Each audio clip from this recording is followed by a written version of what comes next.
7 хоногийн нэм гараг бүр Монголын мэдээ телевизээр хөдөгч та бүхэн төрдөг бахархал нэвтрүүлэг эхэлж байна. Хөдөгч та бүхний энэ өрөө амгалан айлтгая. Монгол оронд үүсгэгдсэн спортын төрлүүдээс хамгийн ууган спортын төрлүүдийн нэг болох хөлөөлийн спортын түүхэн замлын талаар бид өнөөдөр үзүүлэх болно. 1970-аад он Монгол төгссөн ууган спортын төрлийн түүхэнд тэмдэглэгдэх оргил үе байлаа. 1965 онд Унгарын Будапешт хотноо болсон универсиад наадамд манай волейболчид улсаа төлөөлөн ур чадвараа сэрж, дараа нь 70 оны дэлхийн аварга шалгаруулах тэмцээнд 3 дахь удаа оролцож, даян дэлхийд Монголынхоо нэрийг дуурсгажээ. 1970 оны 11-р сард өсвөрийн волейболчдыг улсын аварга шалгаруулах анх тур тэмцээний орон даяар зохион байгуулж, шин залуу тамирчдыг бэлтгэх, тэдний ур чадварыг сайжруулах суурь ажил эхэллээ. Мөн хөдөөгийн залуучуудын 2 дугаар их наадам зохиогдсноор волейболын спорт нийтлэг өрнөн хөгжих түлхэц болж, түүхэн хөгжлийн явцад тодорхой шинэлэг үр дүн өгчээ. 70-аад оноос одоо яг тэр урд нь хөгжижсэн, урсгалаар явжсэн тийм нийтлэг байдал бол жаахан хунигдж ирсэн. Тэр нь бол волейболын спортын нийтлэг чанар тэр одоо буурсан хэрэг биш. Энэ бол шинэ одоо орчин үетэйгээ нийцүүлж тэр заал талбайд тоглох одоо хүмүүсийн тоо нэмэгдэх, мэрэгжлийн бас зөх хандлагатай болж, зохиосоор одоо мэрэгжлийн баг бүрдүүлж, зохисны одоо шатны уралдаан тэмцээнүүдэд оролцох. Энэ байдал нь бол тэр дээр үетэйгээ харьцуулахад буурсан юм шиг харагдсан боловч одоо нийтлэг байдал бол буураагүй. Одоо юуны цуслангуудад тоглодог нийтийн волейбол байж л байсан. Тэр нийтлэг тоглох юмд нь бол гадаа талбайгаас харин заал руу шилжиж орсон явдалтай бол бас холбоотой тийм үе байсан. Монголын волейболын спортын хөгжлийн оргил үеийн дээд зэг гэж тодорхойлж болох 1970-аад оны үед гадны мэргэжилтэн дасгалжуулагчид ирж ажиллаж байлаа. Тухайлбал бүгд найрамд гарчсан Солонгос ард улсаас хүртэл волейболын мэргэжилтэн ирж Монголын волейболын спортын хөгжил, мөнгө төрх нэмж, манай тамирчдын ур чадварын өсөлтөнд өндөр хувь нэмэр оруулсан байна. За гадаадын мэргэжилтэн дасгалжуулагчдыг бас ээлж дараалан өрж одоо манай шигшээ баг дээр ажилласан байдаг. Тийм. 68 оноос 70 онд одоо бүгд найрамд гарчсан Солонгос ард улсаас мэргэжилтэн авчирч байсан. Бүгд найрамд гарчсан Солонгос ард улсаас Юм Бон гэдэг өндөр мэргэжлийн дасгалжуулагчийг өрж ажиллуулсан түүхтэй. 70 оны хавар биднээс Солонгос улсад 2 сарын хамтарсан бэлтгэл хийсэн. Эрэгтэй 12 хүн, эмэгтэй 12 хүн багаараа тэнд хамтарсан бэлтгэл хийгээд тэгээд тэрнээс 70 оныхаа намар нь дэлхийн аваргын тэмцээнд эмэгтэй 8 тамирчин оролцсон. Тэр 8 тамирчны нэгд оролцсондоо би маш их бахархалтай явдаг юм аа. За 78 онд зөвлөлт холбоот улсаас, за 88 онд бас зөвлөлтөөс гэдэг ингээд олон мэргэжилтнийг авчирч байсан явдал бол манай тамирчдын ур чадварыг дэвшлүүлэхэд зохин нөлөө үзүүлж ирсэн ийм зүйл юм аа. Намайг анх волейбол сурж байхад бол тэр Солонгос өгч бол намайг тэр алхалтын техникийг зааж өгч ирсэн. Тэгээ алхалтын техникийг зааж өгч байхад одоо хаач явсан чи заавал энийг ингээ бодож явжээ гэж бүр ингэж яадаг. Тэгээ би чинь ингээ баруун гараараа биднес шиг ингээ зохилт хийгээ явхад бол дараа нь ингээ хоолнд ороод хоол идэж байхад бол одоо та нар энэ зүүн гараараа хоолоо ид гэдэг. Одоо ингээ бодож байхад бол бас биднесийг ингээ тэнцвэртэй хөгжүүлэхэд тийм ээ тэр хүн бас их маш их анхаарч байсан. Тэр үед биеийн тамирчин спортын улсын хороо зөвлөлтийн мэргэжилтэн багш Анкудинов гэж хүнийг одоо мэргэжилтэн багшаар авчирсан байсан. Яг энэ үед Монголын волейболын холбооны цомын төлөө тэмцсэн. Одоо энэ хоршоол нийгмийн заал гэж яхад болж тэнд би техниканы оюутан байж байхдаа тоглож агаад тэгээд тэндээс л намайг олж харсан юм шиг байгаа. Энэ хүүхэд бол бас их одоо заагаа сургачих юм бол энэ хүүхдэд ирээдүй байна гэдгийг олж харсан байхаа гэж боддгийг.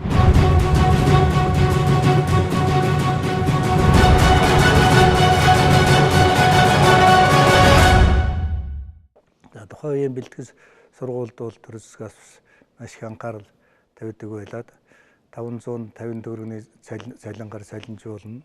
Спортын төвөрдний урд зааланд бэлтгэл сургууль хийн. Урд заал бол бас нэлээд одоо ер нь бол спорт тоглоомын зориулттай учраас тухайн үед хамгийн их хүмүүсийн сонирхол татдаг спорт бол ер нь бол волейбол байсан. Волейболын аливаа тэмцээн болоход бол урд зааланд бол хүн багтахгүй. Урд заалны урдлын нэг хаалганы дээдлийн давцсан байдаг. Тэн дээр хүмүүсүүд гараад дээр нь тэр цонхны одоо давтцангуудаар ингээ гаднаас нь үздэг ийм хэмжээнд одоо өрсөн маш их нийтлэг болсон ийм үе байсан. Монголын олиолын спортын түүхэнд тод мөнхөрсөн хөгсөнбөр оргилуудын нэг бол Гутгийн Дорж жүгдэр гэсэн мэлээ. Улс аймгийн цагаан хайрхан сумын уугуул Монголын олиолын спортын ууган гавьяат мастер тэрээр 1965 онд Монгол улсын гавьяат тамирчин цол хүртжээ. 1962-1966 оны дэлхийн аваргын тэмцээнд Монголын багийн ахлагчаар 1970 онд Софид усан дэлхийн аваргын тэмцээнд Монголын багийн дасгалжуулагчаар ажиллаж баг хамт олноо оройлон оролцож байсан Монголын спортын нэртэй зүтгэлтэн шилдэг тамирчин, шилдэг дасгалжуулагч Дорж жүгдэр гавьяатын олиолын спортын хөгжилд оруулсан хувь нэмэр үлэмж ихэ. Манай волейболчдын бас амжилтыг дээшлүүлэхэд нийгэмд хороодод ажиллаж байсан тэр секс дугуйлангууд, сургуулиудын дэргэдэх секс, за тэгээ мэрэгжлийн багш дасгалжуулагч бас олноор сайхан бэлтгэжсэн гадаадч тэр дотоодч тэр энэ нөхөн болвол одоо бас олиолын хөгжилд сайнаар нөлөөлсөн юм а гэж ингэж үзэх үнэтэй. Манай олиолын спортын ууган гавьяат мастер Дорж жүгдэр өгчөл 61 онд манай их сургууль Орос хэлний ангид төгссөн гэлээ. 59 онд одоо лоодын залуучуудыг надад их сургуулийн баг авраг болж ирсэн. Тийм түүхтэй юм байлээ. Тэгээд 76 онд төгсөж ирээд их сургуулийн багтай ажиллаад 77 оны усан аврагаар анх удаа хөрөл медаль хүрчээсэн манай. Тэгээд 78 онд усан авраг, 70 усын спорткадэр мөнгө медаль, 81 оны усан аврагаар алтан медаль, 82 онд мөнгө, 83 онд хартамны спорткадэр авраг болж ирсэн манай. Үйлдвэр хоршоолагчдын тэмцээн гээд одоо Европын оронд болдог тэр тэмцээнд биднээсийг анх удаа оруулж тэнд 72 онд биднээс намдаг сүрэн багштай хамт явж тэнцэнээс хүрэл медаль хүртчихсэн юм аа. Тэгээ бас одоо манай Дорж жүгдэр намдаг сүрэн одоо солонгос багштай бол маш их баярлж явдаг юм аа. Энэ волейбол сурсандаа. 1979 он гэдэг бол манай Монголын волейболчдын хувьд бол бас тодорхой амжилт үзүүлсэн юм. Гадагшаа олон улсын тэмцээнүүдэд ороод үзсэн, бүр том дэлхийн аврагт хүртэл орж үзсэн байсан юм үйлдэл. Монгол улсын гавьяат дасгалжуулагч Анжийн Дорж сүрэн Монгол хэл өрн зохиолын багшийн мэргэжилтэйч хоёргүй сэтгэлээр зүтгэж ухамсарт амьдралаа волейболын спортын хөгжлийн төлөө зориулсан эрхэм хүн байлаа. Төрж өссөн тоонд нутагта тухайлбал Дундгов аймагт волейболын спортын хөгжлийн үндэс суурийг тавьж түмэн олон шавнар бэлтгэсэн гавьяатай. Волейболын спортын ууган гавьяат дасгалжуулагч Дорж сүрэн агсны шавнарч багшийн эрдэм шавьдаа гэдэг түмэн үннийг батлан харуулж явна.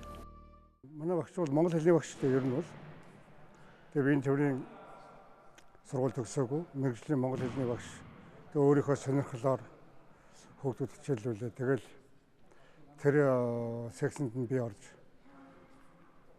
надаас 2 ангийн дээр ах нартай ганц уг секцэнд 73 оныхын намраас эхэл тэмцээнд ороод тэгэхэд бол одоо юу сэлгээний тоглогчоор явж ирсэн. Тэгэл өөрхөнгөө анхны бүсийн тэмцээнд явж тэгээ бүсээс гараад анхны улсын тэмцээнд 73 оны 11 сард орж ирсэн. Тэгээд одоо тэр багшийнхаа буйнаар л одоо зэрэгт явж байна.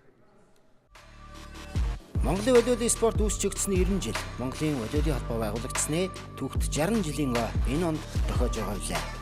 Анх 1957 онд Монголын волейболын холбоо байгуулагдаж, анхны ерөнхийлөгчөөр нь тухайн үед гадаад хэргийн дэд сайдаар ажиллаж байсан 1940-1950 оны шилдэг волейболчдын нэг Шахах хэмээн алдаршсан волейболын спортын мастер Монголын Дүгүр сүрэ агсан сонгогдсон ажиллаж байсан бол дараа нь Бадамтарын Балдоо, Бадамцэдэнгийн Цэндаяуш, Думаагийн Содном, Төмөрдөшийн Баярхуу, Самбуугийн Ламба, Хоохрын Бадамсүрэн нарын төр нийгмийн нэртэй зүтгэлтнүүд, бизнесмэнүүд үйл хэргийг нь үргэлжлүүлэн тус холбоог удирджээ.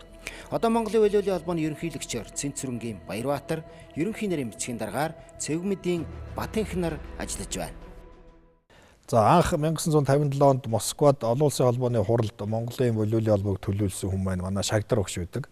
Тухайн үед эмэгтэй шгшээвагийн дасгалжуулагчаар ажиллаж исэн олон улсын хэмжээний шүүгч байсан ийм буянтай буурал бий. За тэгээ явж ирээд байгуулахад тухайн үед гадаад харилцааны дэд сайд байсан Дүгүр сүрэнгааг волейболын холбооны ерөнхийлөгчөөр за Шагдар багшийг ерөнхий нэрийн бичгийн даргаар ингэж томилсон түүхтэй байдаг. За тэр цагаас хойш эдгөө 60 жил болоход Монголын волейболын холбоо 8 ерөнхийлөгч, 5 ерөнхий нэрийн бичгийн дарга энэ айлын албыг хашиж ингэж явсан ийм сайхан түүхтэй. За дүүр сурангааны дараагаас Балдаогоо гэж хүмүүс нэлээд олон жил Монголын волейболын холбооны ерөнхийлөгчөөр хайсан. За анхны 64 оны Токиогийн Олимпиад Монголын баг тамирчдын ахлагчаар хүртэл явж исэн ийм хүн.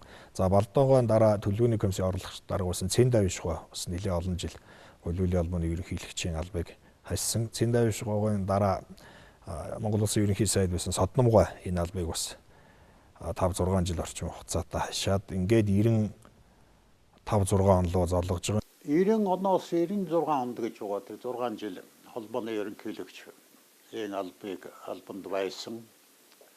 Тэгэхээр залуучууд маань ерөөсөө намайг чи энэ волейбол их сонирхдаг хүн манай энэ волейболын холбоог одоо ерөнхийлөгч нь болооч гэж би тэгэж өвшөөрөл энд ажилласан л да тэр холбоонд. Тэгээд 90-96 гэдэг чинь бол манайд одоо нөхцөл байдал шал өөр. Манай ардчилсан хойцол бий болцсон шилжилтийн үе. Тэгээд улс орны эдийн засаг их хүнд байдалтай. Нийгмийн амьдрал бол их бужигнсан. Тийм үе байсан. Тэгээд хөрөнгө мөнгө болцооны хувьд бол тун хэцүү байсан үе. Тэр үеийн л яг миний тэр волейболын холбооны ерөнхийлөгч байх үедээ яг таарсан байдаг юм. Ер нь ямар асуудал дээр анхаарах уу гэдгийг би их бодж байсан л да. Тэгээ хамгийн гол асуудал бол гадаад харилцаа гэл. Монголынхаа волейболын спортыг бас гадагшаа судалчлах ирээдүй гэдгийг ирээдүйтэй гэдгийг бол ойлгуулах юмсан гэдэг. Тэгээд сайн холбоо тогтоох тийм дээр их анхаарч байсан л да. Баярхуу гэж Монсонт группийн бизнесмен бас жил гарангийн хугацаатай хийсэн. За 96 оноос Ламбаага Монголын волейболын холбооны ерөнхийлөгчөөр үргэлжлүүлэн ажилласан. 97-аас 2000 он бол бас их түүхэн үе л дээ. Өөрөөр хэлэх юм бол одоо манай тамирчид бол гадаадд одоо явж тоглох, дотооддоо гадаадын тамирчдыг авах ажлыг бол маш их хэмжээгээр зохион байгуулсан. Манай эмэгтэй эрэгтэй баг зүүн өмнөд Азийн авраг шалгаруулах тэмцээнд анх Макаод очиж оролцож 4-5 дугаар эзэлж байсан. Дараа нь бол бид одоо Монгол орондоо зүүн өмнөд Азийн тэмцээнийг авах бэлтгэл ажлыг хангаад 2000 онд авсан. За энэ тэмцээн бол одоо бүхэн өргөнд маш их одоо дуйлан шуугантай болсон тэмцээн шүү дээ. Одоо хүмүүсийн санаанаас гардаггүй нэг том тэмцээн бол энэ юм байна. Тэгээ энэ тэмцээнээс яагаад гэвэл манай эмэгтэй тамирчид хятадын баг явах хожиж мөнгөн медаль хүртчихсэн. Эрэгтэйчүүд нь бол 4-р байранд орж ирсэн. Тэгэхээр энэ тэмцээнд бэлтгэл ажил зохион байгуулах хүрээнд Монголд анх удаа одоо энэ Эрзэнэн олон улсын стандартын шалгыг чинь одоо Францаас авсарч нааж байлаа шүү дээ бүхэн өргөнд. Түүнээс хойш л одоо жинхэнэ одоо энэ лигийн тэмцээнүүд чинь энэ шалан дээр явдаг болсон. Тэрнээс өмнө бол одоо дандаа л модон шалан дээр л тоглодог байлаа шүү дээ. Төрийн бас байгууллагын тухай хуулийг Монгол Улсын их хурал 1997 онд таталсан. Энэ төрийн бас байгууллагын хууль гарсны дараагаар бол жинхэнэ утгаараа одоо Монголын волейболын холбоо төрийн бас байгууллага энэ статустай ажиллаж эхэлсэн. За Батанкютээр одоо энэ хууль гарахаас өмнө одоо яг хуульгүй байх үед л бүх аймагуудад бол Монголын волейболын холбооны салууруудыг байгуулж тамга тэмдгийг хийж өгч дансыг нээжлээ шүү дээ. Тэгээ энэ бол хууль гарсны дараагаар бол баталгаажсан.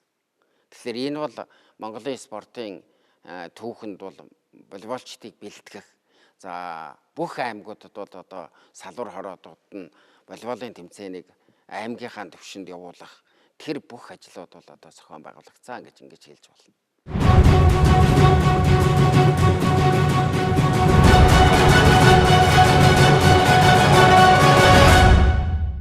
Тэр үед Бадамбаатартай ажиллаж байсан бос манай одоо ерөнхийлөгч байсан Бадамсүрэн байна.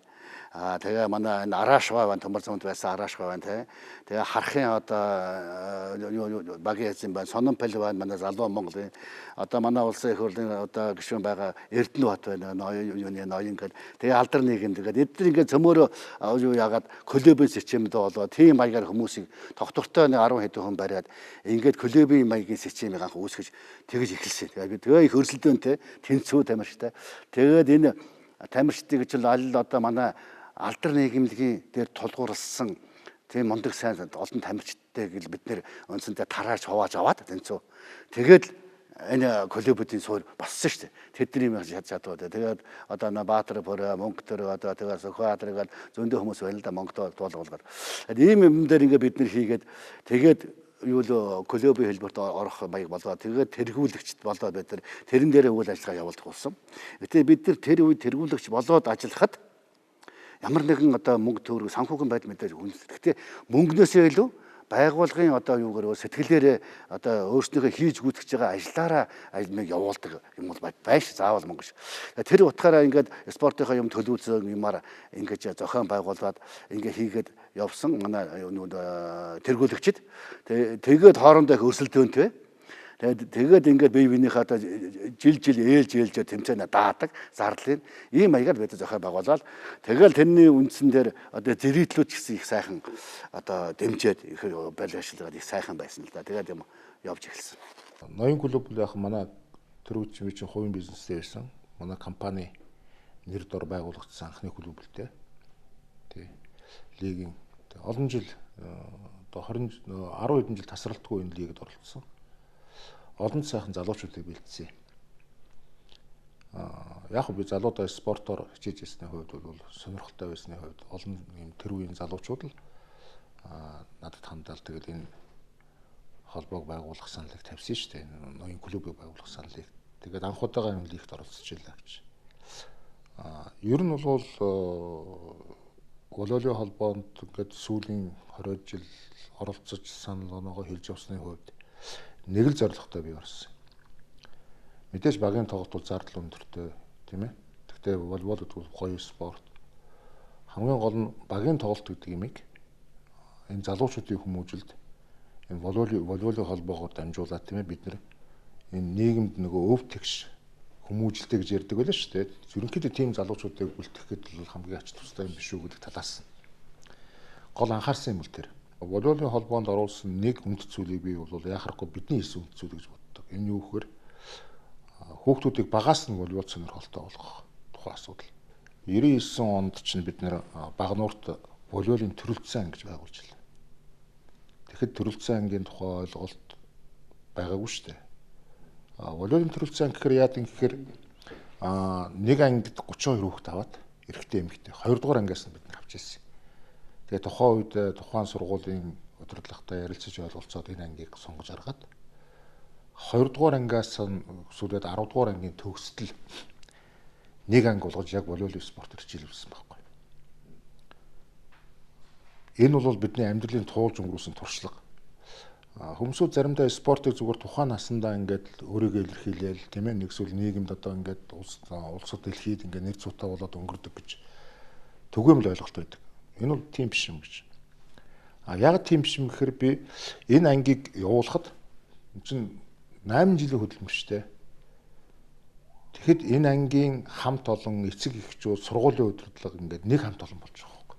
Нэгдүгээр. Хоёрдугаар энэ ангийг төгссөн хүүхд болгон өөрийн нийгмийн байр суурьтай тийм ээ хувь хүн бол төлөвшөж байгаа байхгүй.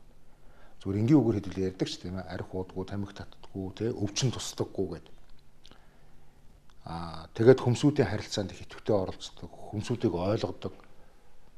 Энэ өнөөдөр хүртэл манай нийгэм дутаад байгаа зүйл байхгүй. Энийг бол хийж чадсан гэж.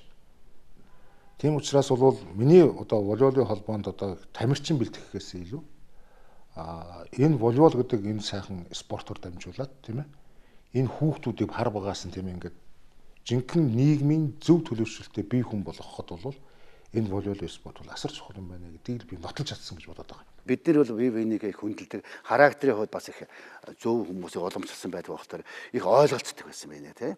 Тэгээ бие биенийхээ юм дэмждэг. Би заахан ерөнхийлөгчлөө биш орж байгаа тэргүүлэгч гişүүд маань маш их өөрснөө идэвхтэй оролцдог байсан. Манай тэргүүлэгчид санаа нэгцэн гэх юм одоо тийм ээ. Ийм байсан учраас энэ холбоог ингээ хөгжүүлээд явуулсан. Тийм учраас миний нэг талаасаа одоо өнөөдрийн хүртэл яваад байгаа асуудал бол энэ спортыг бас энэ олон нийтийн спорт. Өөрөөр бол Монгол улсыг маш их олон хүнийг хамруулдаг. Багийн спорт гэж маш их зардалтай. Тийм одоо спорт байхгүй. Тэгсэн мөртөө Монголын одоо ууган спорт нэг энэ сайхан спортыг бас ингээд унгаачихгүй юм шигсэн болцоогоор явах юмсан. Амьдрал ус мэт урсан өнгөрөвч архив уул мэт сүндэрлэн үлддэг замтай. Уугуй спортын төрлийн хөгжлийг түлжээсэн бахархал буурлуудын түүх хязгаарч мартагдахгүй. Мянган жилийн хойно дурсагцсаар байх учиртай. Хожигдвол гоёлоод хожигдж байгаад хэцүүлээд. Гэхдээ нэг парт аваад хожигдох юм шиг хүчтэй багтаа гэж бод тоглодог байсан шүү дээ. Тэр хүчтэй багуудад ямар нэгэн парт аваад үгүй бол ан маань тоглож байгаа хожигдох юм шиг гэдэг ирмэлжлийг бүгдээрээ эзэмшиж тоглодог байсан. Ер нь волейбол бол угаасаа хүнд нэг ямар нэгэн хүмүүжил олгодог тийм нэг эвсэг, нэг наас, хүнийг нэг хайрладаг, тийм хийж байгаа ажлаач гэсэн хүндэтгдэг. Одоо заавал нэг тийм сэтгэлтэй байдаг ийм сайхан юу бол волейболоос авсан гэж би бол өөрөө боддог шүү дээ. За бөмбөг бол бид нэр үдээстэй бөмбөгөөр олон улсын тэмцээнд орцсон гэсэн. Энд чинь нөгөө Унгарын нэг шар бөмбөгд RTX гэдэг. Тэр ч үдээстэй шүү дээ. Тэгээд тэрүүгээр л тоглож байлаа. Нөгөө үдээстэй бөмбөгөө ургахтахаар тэвэнтэй өөрөө оёод тоглодог л дотор нөгөө хийлдэг хамиртай. Волейболын бөмбөг хараад ийм сайхан зааланд орох бол миний альжаа таалах. Бид өглөөнөөс бод 11 шөнийн 11 цаг хүртэл тэмцээ үзэж суусан би ядарахгүй. Дэргэд ирж байгаа хүмүүс ингэдэггүй та ядарч. Харин ядарч гэнэ үү гэж ядаргаад. Тэг чи би бөмбөг хараад идэх уух юм байхгүй суугаалах. Тэг эн чи юу гэхээр ийм бөмбөгний шүтээ надад тийм болгоцсон байгаа байхгүй юу? Жинхэнэ шүтгчл байхгүй юу? Одоо бол шашин шүтлгээл их ярьж шүү дээ. Тэр надад шүтэх юм бол бөмбөг. Энэ намайг нэг хүний зэрэгтэй өргөсөн. Монголоор хаяглуулсан. Волейболын шавд оруулсан. Тэр эн чи юу гэхээр бөмбөг шүү дээ. Миний хувьд бол волейбол миний ажил амьдрал болсон. Би энэ одоо 10 жилийн хүүхэд байхаас эхлээд волейболоор хичээлсэн. Сургууль төгсөөд багшийн дэдийн биеийн төвийн төгсөөд волейболын дасгалжуулагч болсон. Мөн тэндээс улсын шгшээ өвгөн дасгалжуулагч янз бүрийн багуудтай ажилласан. Би волейболоос өөр төрлийн ажил хийж байгаагүй. Миний амьдралын одоо хамаг одоо сайхан бол энэ волейболтой холбоотой идэх хоол өмсөх хувцас амьдралын баяр баясгалан ингэж болсон ийм төвхтэй. Волейбол гэдэг бол маш их сайхан спорт. Хамт олонч нэг дугаартай. Бас ингээ баг хамт олноор одоо хүртэл одоо гамбол төвтөр бол 7 дугаар ангиас хамт найзалсан. Одоо ингээд 17 он гэхэд бол 50 жил болцсон байна. Эдийн хүртэлхтэр 50 жил үерхтэй спортын талбарс дээр энгийн талбарт үерхэж явахтаас тэр нэг удаа ам мөрөж тэгж бүтээрээс үзээгөө яг нэг хүн шиг нэг одоо сэтгэлтэй оюун ухаантай тийм байдагта би маш их баярлалаа. Одоо жишээл намайг бол инженер гэж ерөөсөө баг хүмүүс зарим нь баг мэдэхгүй. Одоо энэ тэнд уулзахад арднаа багшаа гэж хэлдэг юм л да. Тэгэхээр би чинь биеийн төрлийн багш тасжуулагч мэрэгчлээ хүн биш ээ. Гэл наацх нь одоо тийм юм байна. Инженер хүн гэж хэлдэг. Одоо бидний үеийнхэн бол одоо волейбол тоглоснороо маш их юм хайсан. Амьдралаас бол маш их юм авсан. Биднийг бол танихгүй хүн байхгүй. Би танихгүй байхад намайг таньдаг нөгөө арднаа энэ явж байна гэж. Хил дээр явж байхад таньж идэг. Гадаад явж байхад хүртэл таньдаг л байхгүй. Тэгэхээр энэ волейбол бол хүний амьдралд бол маш их нөлөөлдөг. Маш нөлөөсөн би бол тэгж л боддог. Монголын волейболын спортын хөгжлийн баялаг түүхээр өртөөсөн бахархал нэвтрүүлгийнхээ шин дугаарыг төлөвлөлөө. Уугуй спортын төрлийн хөгжил цэцэглэлт улам бүр мандан бадрах болтугай.